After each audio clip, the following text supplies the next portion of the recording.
Amen. Alors, si ce qui est là n'est pas bon, voilà, c'est dangereux.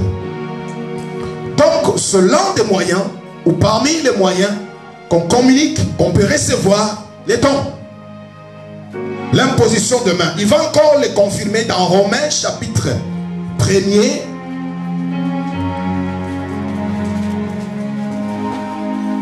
Romains 1.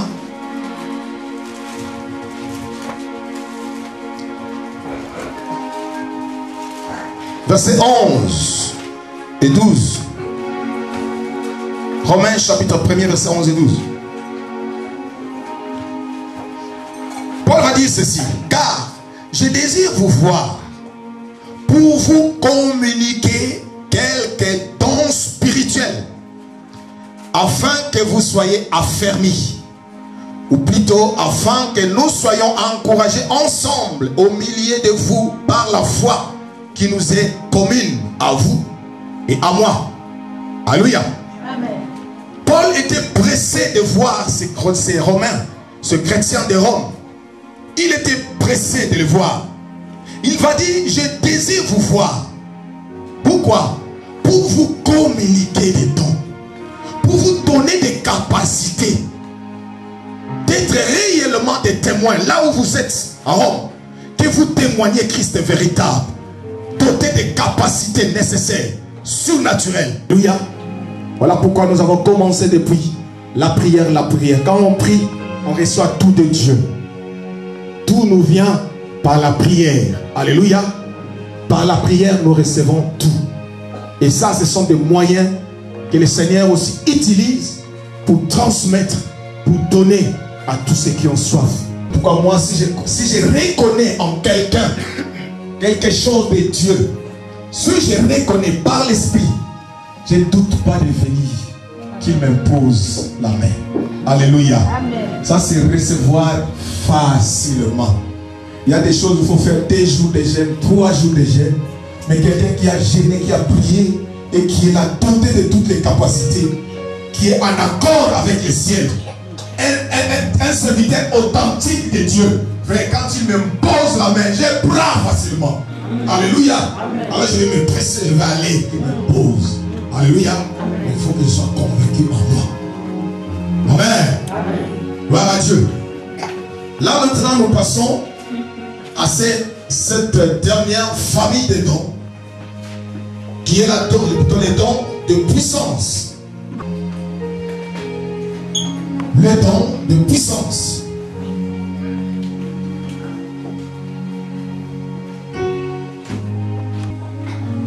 Nous voyons qu'il y a encore 3 dons. 3 dons.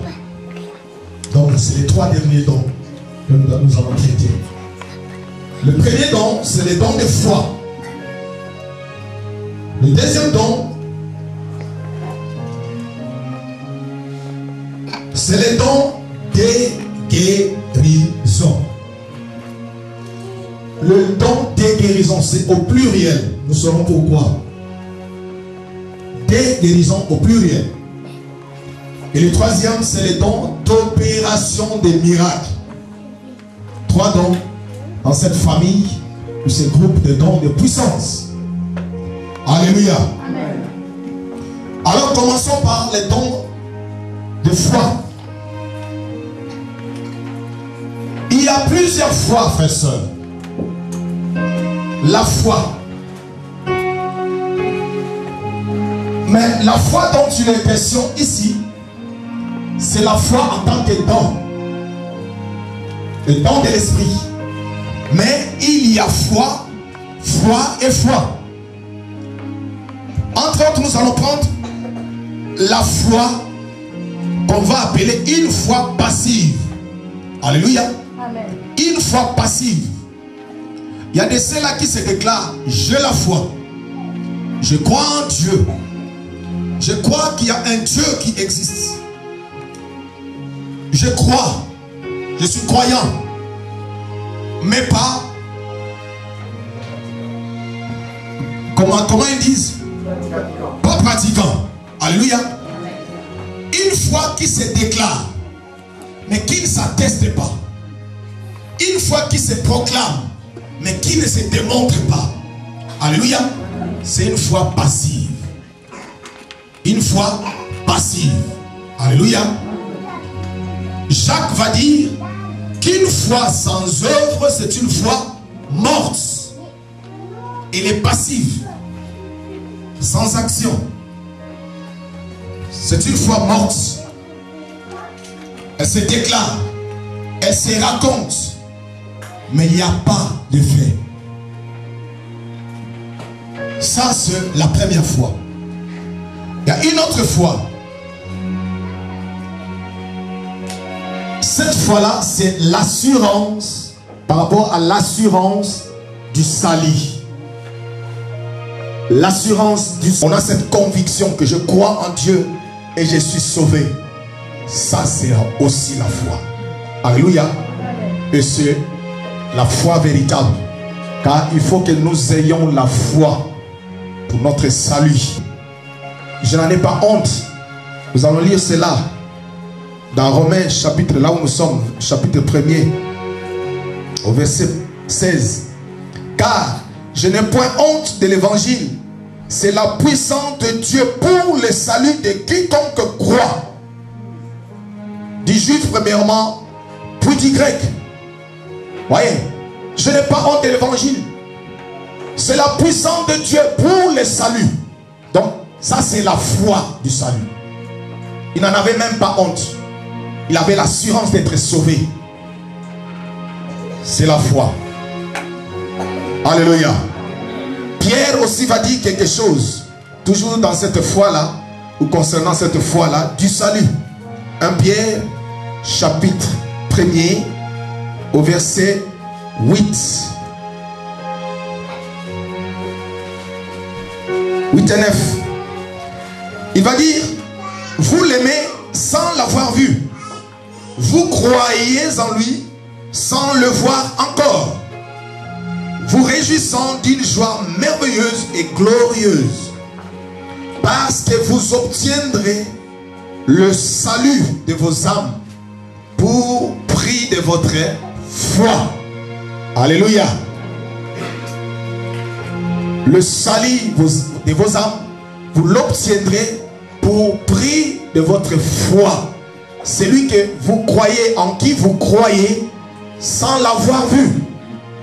Ça, c'est la foi par rapport à l'assurance du salut. Tu dois l'avoir. C'est très important. Un chrétien qui a perdu l'assurance de son salut, il sera ballotté. Alléluia. Il sera comme un enfant, nous dit la parole de Dieu. Un enfant qui sera traîné ici et là. Qui sera emporté à tout vent des doctrines. Pourquoi? Parce qu'il n'a pas cette assurance. Il n'y a pas la foi véritable du salut. Et c'est là il y a le piège. Le secte, c'est là où il rôde. Là il sait qu'il n'y a pas l'assurance. Ils viennent sournoisement, d'une manière sournoise, comme le serpent. Dieu a-t-il réellement dit? Ça c'est du sondage. Alléluia. Dieu a-t-il réellement dit? Si cette assurance-là n'est pas, tu seras ballotté. Ah, c'est vrai.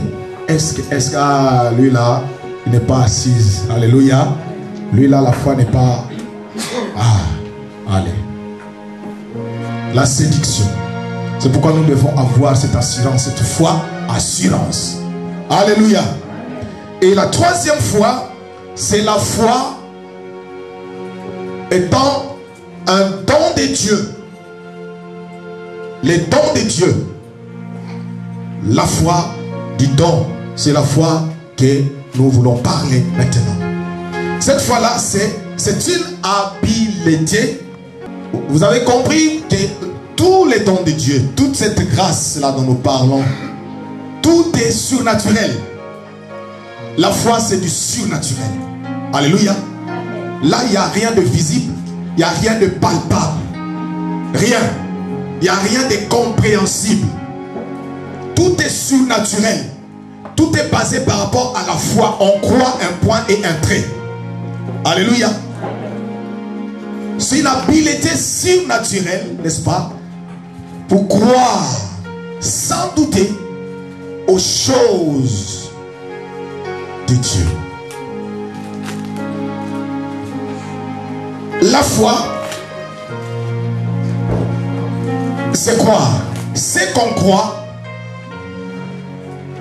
croit, parvient à la démonstration. C'est ça la foi. On croit et la chose qu'on croit, puisqu'on croit, parvient à la démonstration. Voilà pourquoi la Bible dit qu'il emmène à l'existence les choses qui n'existaient pas. Alléluia. C'est ça la foi. Hébreux 11, 1 nous dit, c'est une ferme assurance des choses qu'on espère et une démonstration de ce qu'on ne voit pas. Alléluia. On ne voit pas, on n'a pas touché, on n'a pas palpé, on n'a pas saisi, mais on croit et avec assurance. C'est ça la foi. Sans douter en plus. C'est ça la foi. C'est une foi qui démontre la puissance de Dieu. Alléluia. La foi, ça c'est la base de tout. Alléluia. Elle combat l'incrédulité. Quand on est incrédule, il faut oublier les choses de Dieu qui sont surnaturelles. Quand l'incrédule veut voir, comme Thomas, si je ne touche pas, si je ne mets pas mon doigt, je ne croirai pas. Alléluia. Je ne croirai pas. Et en ces temps que nous sommes, avec la facilité de la technologie, de l'évolution, du développement, nous avons plus, n'est-ce pas, ce penchant-là de voir, de toucher, de contacter, de palper. Voilà que de plus en plus nous nous éloignons de la foi. Or la Bible dit que le juste vivra par la foi. Alléluia. Mais nous sommes dans un monde maintenant matérialisé à tel point que c'est comme s'il faut que les choses de Dieu aussi se matérialisent. Voilà pourquoi il y a des églises où quand vous rentrez, tout est matérialisé.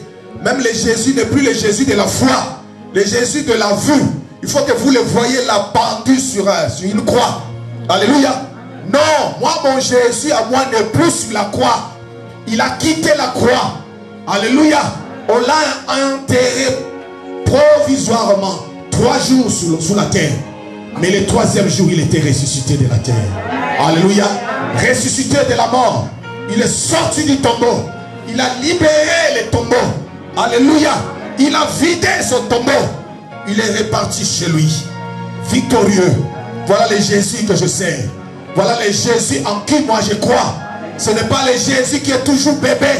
Ce n'est pas le Jésus qui est toujours cloué sur la croix. C'est comme s'il cherchait quelqu'un pour le sortir de là. Alléluia. Non, moi mon Jésus, il n'est plus là sur la croix. Alléluia. Il n'est pas matériel. Il n'est pas naturel. Il est surnaturel. Car il vit. Il vit au siècle des siècles. Il vit en moi. Il vit en toi. Il vit là. Il vit là. En même temps, on l'a vu partout. Alléluia. Il est omniscient, omnipotent, omniprésent. Je crois. Je ne lui ai pas vu, mais je crois. La Bible déclare, heureux ceux qui n'ont pas vu, mais qui ont cru. Je n'ai pas vu, mais moi je crois. Et c'est ainsi, au nom de Jésus. Alléluia. C'est l'assurance que j'ai moi. Je veux que toi aussi tu aies cette assurance. Nous servons le même Dieu. Il est beau, il est bon, il est doux, il est agréable, il est tout. C'est mon toutou, mon chéri, je l'aime, oh, je le kiffe. Quand je parle de lui, oh Jésus, que faire là? Je ne sais pas quoi faire. C'est comme si la terre ne me retient plus. Quoi faire maintenant là? C'est terrible. Alléluia. Oh Saint-Esprit, aide-moi de rester encore. Je vais encore parler de toi. Nous allons monter. Chaque chose en son temps. Alléluia. Ça va barder là, ça va barder aujourd'hui. Je vous dis, ça va barder. Sakababaramba Kashanda. Oh Seigneur, merci. La foi, don. Un don merveilleux. Une habilité surnaturelle pour faire face à des situations, à des circonstances. des circonstances, des situations, des problèmes. On a besoin de la foi pour surmonter toutes ces choses. Des difficultés de tout genre. Étant humains, nous sommes toujours confrontés à ces choses. Des difficultés, des problèmes, des situations. Pourquoi nous avons besoin de la foi? Alléluia. Tu as besoin de la foi. La foi ne pleure pas. Celui qui a la foi, il ne pleure pas. Il se lève. Il agit. Celui qui a la foi, il ne baisse pas les bras. Non, il ne recule pas, il fonce. Voilà la foi qui se démontre. La démonstration de la puissance de Dieu, la foi. Il a dit que ceci soit, c'est l'affût. Dieu a démontré qu'il est Dieu. Il a mené à l'existence ce qui n'existait pas. Alléluia. Et il t'a donné ce pouvoir. Tu as le pouvoir de créer. En toi, il a mis une partie de lui. Frère, si nous savions ce que nous sommes, non, on allait agir autrement. On allait être autrement. Alléluia. Mais malheureusement. Voilà pourquoi Dieu va dire, mon peuple détruit. Il n'a pas dit puisqu'il y a Satan qui est là. Mais il a dit puisqu'il lui manque quoi? La connaissance. La connaissance de Dieu. Mais plus encore la connaissance de lui-même. La connaissance de ce qu'il est. Dieu a dit créons l'homme à notre image et selon notre ressemblance. Ça dit que Dieu créé en la ressemblance de Dieu, en l'image de Dieu. Ça dit quelque part, oh, David dans la révélation, il a dit que vous êtes des dieux. Alléluia. Voilà ce que nous sommes. Voilà ce que de Dieu. Jean va dire que vous là, vous êtes de Dieu. Ça dit, tu as en toi la créativité. Tu peux créer. Voilà pourquoi nous avons besoin. Seulement, il n'y a que la foi qui peut amener ces choses à l'existence. Qui peut faire créer, qui peut offrir. Il n'y a que la foi. Alléluia. La foi, frère. La foi crée. Là où il y avait le mal, la foi crée le bien. Là où il y avait des douleurs, la foi crée le soulagement, la consolation. Alléluia. Là où il y avait le pleur, là où il y avait la mort, la foi emmène la résurrection. Et c'est la joie qui sera parfaite. Alléluia. La foi, frère. L'instrument que tu as besoin, c'est la foi. Alléluia. Ce que tu as besoin, église. Le matériel que tu as besoin, église, c'est la foi. Le matériel par excellence qui peut changer le cours des choses. Alléluia. Changer les cours des choses. C'est terrible. C'est terrible. Alléluia. La foi. Vous savez, si Dieu nous... Oh, alléluia. Si Dieu nous fait grâce, qu'on ait deux hommes de foi, deux femmes de foi dans cette ville. On va parler de cette ville. Alléluia. Comme on a parlé de Jérusalem. La Bible nous dit qu'en peu de temps, Jérusalem était bouleversée. On ne comprenait plus rien. Mais qu'est-ce qui se passe? D'où viennent-ils ces hommes? Alléluia. Ils ont suivi leur vie, ils ont suivi leur vie, tout ça. Ils ont compris que mais, ce sont des hommes du peuple. Des hommes simples du peuple qui n'ont même pas une grande instruction. Mais d'où sont-ils venus toutes ces choses? Alléluia. C'est terrible, frère. La foi. Oh. L'ombre de Pierre va guérir les malades. C'est terrible. La foi. Alléluia. Que Dieu nous aide.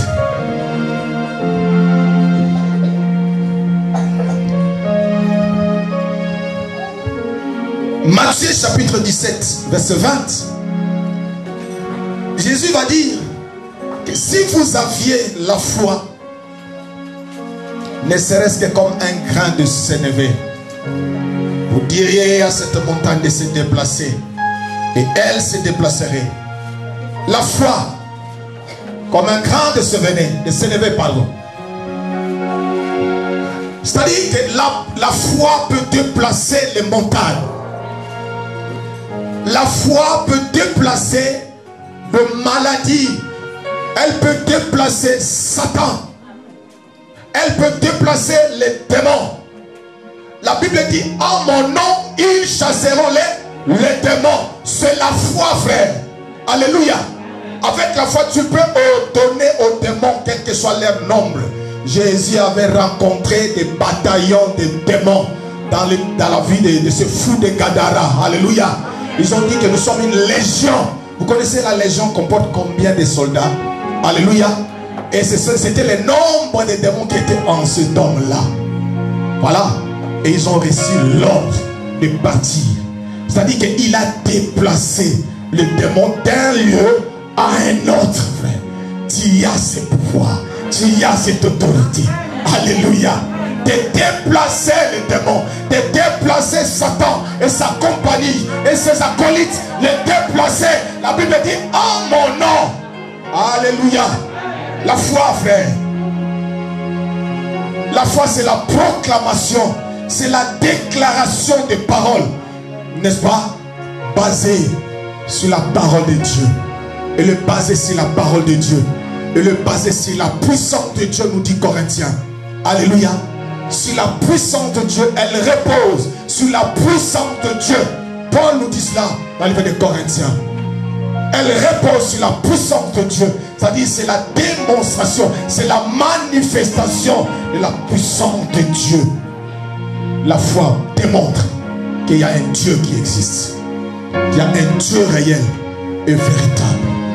Alléluia. La foi démontre.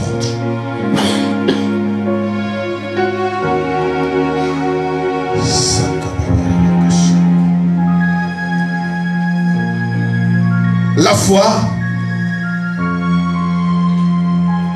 c'est un moyen, c'est notre moyen à nous que Dieu nous a donné pour notre victoire devant notre adversaire, devant notre ennemi ou nos ennemis. C'est la foi. C'est pourquoi j'ai dit que, enfant de Dieu, tu n'es pas là appelé à pleurer, à trembler devant tout petit bobo, tout petit problème. Voilà pourquoi Dieu va dire à Jérémie que si tu trembles, je te ferai trembler. Ne tremble pas, Jérémie. Parce qu'il savait qu'il avait les capacités de surmonter toutes ces choses. Ne tremble pas. Je suis avec toi. Je ne tremble pas. C'est la foi. Tu dois avoir la foi, l'assurance qu'il est là. Il a dit qu'il ne nous abandonnera pas, il ne délaissera jamais. Il est là avec toi tous les jours. Il a dit tous les jours. S'il y en a un qui soit fidèle, c'est lui. Il est fidèle, frère. Il a dit tous les jours. C'est-à-dire, ne te doute de rien. Ne te dis pas que est-ce qu'aujourd'hui vraiment, comme je vois les choses là, vraiment, est-ce qu'il est vraiment là? Est-ce que Dieu n'a pas abandonné? Alléluia. Ah, mais Dieu vraiment, où est-il ce Dieu? Est-ce que vraiment tout ça? Frère, il est là. Il est là. Alléluia. Même si rien ne va, il est là. Il faut avoir la foi. Une foi ferme. Il a dit, il ne t'abandonnera jamais. Donc il est là.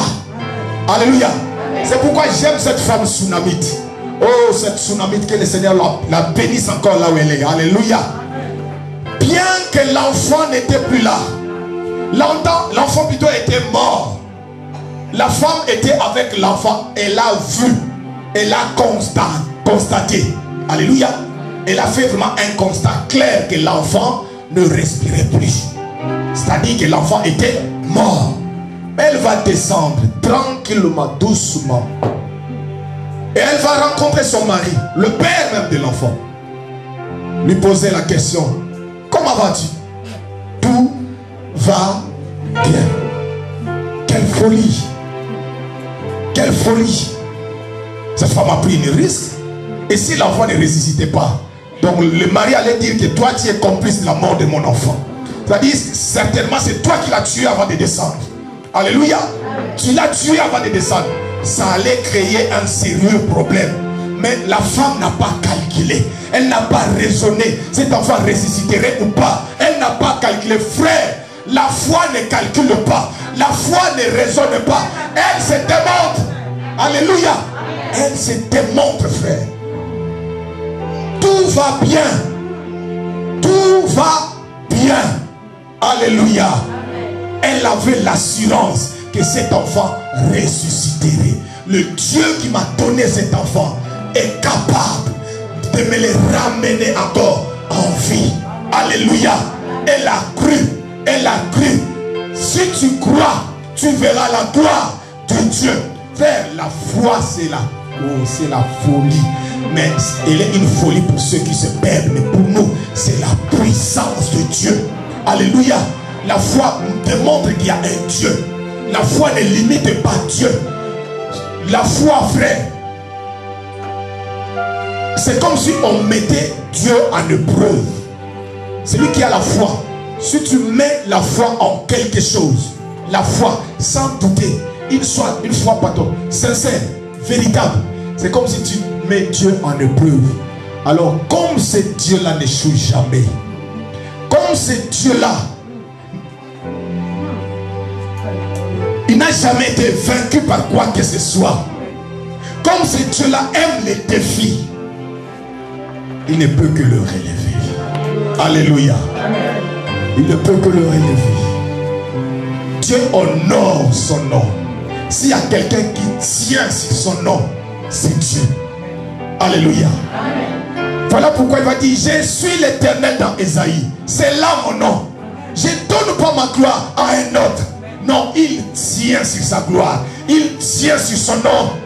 Là où son nom est élevé, là où son nom est mis en défi, le Dieu de gloire se proclame. Le Dieu de gloire se manifeste. Alléluia. Dieu va se manifester. Donc la foi, c'est comme si on met Dieu en épreuve. Dieu va agir. Alléluia. Donc la tsunami, c'est comme si elle a mis Dieu en épreuve. Voilà pourquoi Dieu était obligé d'agir. Et l'enfant était revenu en vie. Alléluia. L'enfant a revécu encore. La foi, frère. La foi.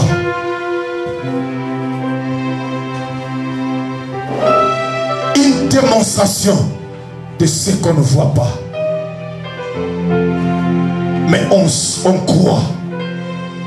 Une ferme assurance. On croit. C'est ça la foi. On ne calcule pas. Est-ce que on ne raisonne pas? Est-ce que non? On croit. On ne doute pas. Et Dieu agit. Alléluia. Vous savez, quand je médite la parole de Dieu sur Marie, celle à travers laquelle Dieu a accompli sa parole pour l'avenir de notre Seigneur. Quand je vois les jours où l'ange l'avait visité, l'ange l'avait apporté un message de Dieu pour lui dire, pour lui signifier que tu seras enceinte, tu auras un fils. Voilà ce qui arrivera. Le fils viendra, il sera ceci, il sera cela. Alléluia. Marie a écouté qu'elle aura un enfant. Elle va enfanter un enfant. Tout de suite, le calcul sur la tête. Dans sa tête, avoir un enfant. Comment cela est possible? Avoir un enfant. Moi qui suis encore dans la maison de mon père et ma mère, je ne connais pas de mari. Comment un enfant? Calcul, raisonnement, ça a bouleversé l'intelligence de Marie. Alléluia. Alors quand je médite cela, je me dis, si cela ne dépendait que de la foi de Marie, on n'allait pas avoir un sauveur. Alléluia. Alléluia. On n'allait pas avoir un sauveur. Puisque Marie n'avait pas la foi là, qu'elle pouvait enfanter, qu'elle pouvait avoir un enfant dans l'état où elle était. Alléluia. Elle avait raison, la pauvre, même si c'était toi. Alléluia. Même si c'était moi. Alléluia. Elle avait raison, la pauvre. Mais heureusement, le Seigneur est bon. Cela ne dépendait pas de sa foi. Cela c'était déjà planifié. C'était dans les plans divins de Dieu. Il fallait que cet enfant naisse. Et ça serait à travers elle. Alléluia. Et c'est la volonté de Dieu qui a primé. Alléluia. Voilà pourquoi j'aime le Seigneur. Il est merveilleux, il est bon. Alléluia. Il y a une autre. Marthe, devant le tombeau de son frère Lazare, malade. Lazare plutôt mort déjà. Jésus va se pointer. Marthe savait que Jésus est la résurrection et la vie. Jésus est venu. Celui qui est la résurrection et la vie est venu. Mais voyez-vous que Marthe ne croyait toujours pas que cet homme pouvait ressusciter son frère. Alléluia. Elle ne croyait toujours pas. Quand Jésus avait posé la question, où l'avez-vous mis? Marthe a commencé à faire des calculs. Elle a commencé à calculer depuis le jour où il était mort. Comment on l'a lavé? Elle ne respirait même plus. Comment on l'a habillé? Vous voyez les calculs là, quand l'homme mort. Elle a essayé de voir tout ça là. Et depuis ce jour-là, elle a compté les jours. Premier jour, ça fait 4 jours. Ça fait 4 jours en plus. Alléluia. C'était même pas hier. C'était pas même aujourd'hui matin, mais ça fait 4 jours. Et 1, et 2, et 3, et 4 jours. Voilà la tête d'une personne comme toi et moi. Moi aussi à sa place, j'allais calculer de la même manière. Alléluia. Peut-être nous avons la chance, puisqu'on a déjà vu que ça s'est passé quelque part. Nous on va croire, puisqu'on a déjà entendu. Marthe avait échoué. Donc Jésus a fait quand même. Mais moi je n'échouerai pas. Je vais croire puisqu'il s'est passé quelque chose. Alléluia. Mais non frère, ça revenait au même. Nous sommes de la même nature que Marthe, que Marie. Nous sommes de la même nature. Alléluia. Voilà pourquoi nous avons besoin de la foi. Seule la foi qui fait la différence, frère. Alléluia. La foi fait la différence. La foi sort la personne de sa nature humaine. Alléluia. Va croire des choses surnaturelles. À tel point que les autres vont croire que c'est un fou. Comment toi peux-tu croire à de telles choses? Alléluia. Non, c'est pas possible. C'est de la folie ou quoi? C'est la foi, frère. Voilà pourquoi Paul a dit, si c'est une folie, c'est pour vous qui peut se perdre. Alléluia. Mais pour moi, c'est une puissance de Dieu. La foi. Marie a calculé. Comment c'est là? 4 jours durant, Jésus a dit, ôtez-moi la pierre. Alléluia. Marc s'est dit, oh, en plus. Quand on enlève la pierre là, 4 jours après, il sent déjà. Alléluia. C'est terrible. Tout dans les calculs de Marthe, tout était négatif, tout était noir. Mais Jésus voyait tout blanc. Il voyait tout positif. Il voyait tout lumière. Alléluia. Il nous a ramenés de ténèbres jusqu'à son admirable lumière. Il fallait que Lazare sorte de ces ténèbres, sous la tombe, sous la pierre. Il fallait qu'il sorte de là pour qu'il soit ramené à la lumière. Alléluia. Et Jésus de la foi, lui le Père de la foi, lui qui nous suscite la foi, il a manifesté sa foi. Il a dit, enlevez-moi la pierre. Lazare, sort de là. Alléluia. Et Lazare était sorti de ce tombeau. Alléluia. La foi, frère, c'est très important. Amen. Oh, gloire soit rendue à Dieu. Les ennemis de la foi. Les ennemis de la foi, c'est quoi? Les ennemis de la foi, ce sont les doutes, l'impatience, le murmure, le critique, la médisance, la jalousie, la haine, toutes ces choses-là. Comment sont-ils des ennemis de la foi? Parce que la foi habite en nous en esprit. Alléluia. Elle n'est pas physique. C'est en esprit qu'elle habite en nous. En esprit. Et Dieu est esprit. C'est l'esprit de Dieu qui fait habiter la foi en nous, pour s'asseoir dans nos vies. Donc l'esprit de Dieu, c'est la présence de Dieu. Or Dieu ne partage pas sa gloire avec toutes ces choses. Dieu n'habite pas là où il y a le péché. Alléluia. Là où il y a le péché, Dieu n'y habite pas. Le Dieu de gloire n'est pas un Dieu de compromission. Non. c'est lui qui règne. Ou il n'est pas là. Et quand lui, il règne là, c'est que tout cela, toutes ces choses doivent être absentes. Alléluia. Jalousie, haine, de ces choses, médisance, impatience, toutes doivent être absentes. Mais si ces choses-là ont trouvé leur siège dans ton cœur, sache-le que la foi est absente. Alléluia. La foi est absente. Voilà pourquoi il y a de ceux-là qui se disent chrétiens, enfants de Dieu, qui marchent, mais vides en eux. Vide. Or, quand on n'a pas la foi, la Bible dit, sans la foi, il est impossible d'être agréable à Dieu. C'est-à-dire, tu es vide et en plus tu es désagréable devant Dieu. Alléluia. Désagréable devant Dieu. Tu es sec. Tu es comme un cadavre mobile. Un cadavre qui se déplace. Pourquoi? Parce que l'esprit n'est pas là. L'absence de Dieu. Alléluia. C'est pourquoi il faut haïr ces choses. Il faut vous éloigner de ces choses. Éloignez-vous. Fuyez ces choses. Pour que la foi puisse prendre place. Et la foi avec le Père de la foi. Lui qui suscite la foi et qui l'amène à la perfection. Alléluia. Alléluia. Amen. Par contre, elle a besoin d'être nourrie. Elle a besoin d'être nourrie. Elle est nourrie par l'amour. L'amour, la bonté, la joie. Si mon frère a reçu quelque chose de la part de Dieu, je suis dans la joie et je bénis Dieu avec lui. Alléluia.